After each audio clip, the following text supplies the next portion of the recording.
ছিলাম বসা থাকারিতে হুনি যে গুরিম করে আওয়াজ হয়েছে, ওই হুন্ডা যে বাসে ঠেলিয়ে লইয়েছে, খালি রাস্তায় সরসর হরে আমি হুন্ডে দৌড় দিয়েছি, আইয়ে দেখি যে মানুষ তিনোটা সিটে পড়ে গেছে, আর ওই বাসে কিন্তু 4-5 জন মানুষ নামছে, নামিয়ে 2-3 জন মানে এই জায়গায় দেখে তোমার ওই বাচ্চাটা একটু সামান্য লড়ে।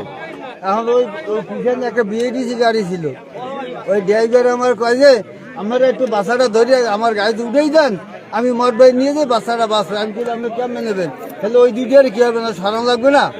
আর ওই বাচ্চাটা সামান্য লড়ে, নাইট সব রক্ত বাইরে বরান্ডু বাইরে যায়, সেই জন্য একটু লড়ে।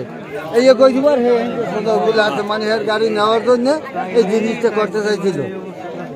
আর ওই মানুষ ওইদিকে 2 জন গেছে, এই 2 জন ওই জায়গায় ধরছে, আর দুইজন এইদিকে আছে, এই 2 জন ধরছে ওই জায়গায়।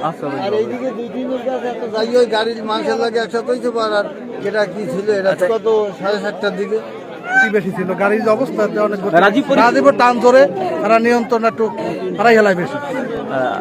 ঈদের গণ এটাকে একটু বুঝে শুনে চলা দরকার।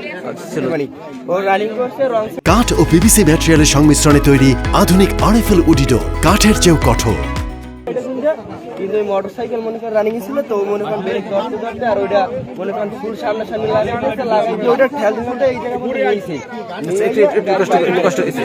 বাড়ির সামনে ছিল, আমার বাড়ির কাছেই। আচ্ছা আচ্ছা, তখন আমি আইছি, আসার পরে মানে একটা লোক একটু জীবিত ছিল, কিন্তু কিছুক্ষণ পরে মারা গেছে। আচ্ছা আচ্ছা, অ্যাক্সিডেন্ট করছে কিন্তু গাড়িটা দেখা যাইতেছে, আমরা যে প্রসেসে দেখতে আছি যে গাড়িটা এটা আসছে আপনার ওই সাইড থেকে ডাইন সাইডে আসছে, এবং গাড়িটা মারছে এটার সাইড হচ্ছে আপনার ডাইন সাইড। এই জন্য বোঝা গেল যে এই গাড়ির মনে করা সম্ভবত কোনো দোষ না, এই দোষটা সম্পূর্ণ রাজীবের। আমরা এটা অনুভব করতে আছি। 3 ভাই নাকি, এবং 3 ভাই এখানে মৃত্যুবরণ করছে। অতিরিক্ত চালাই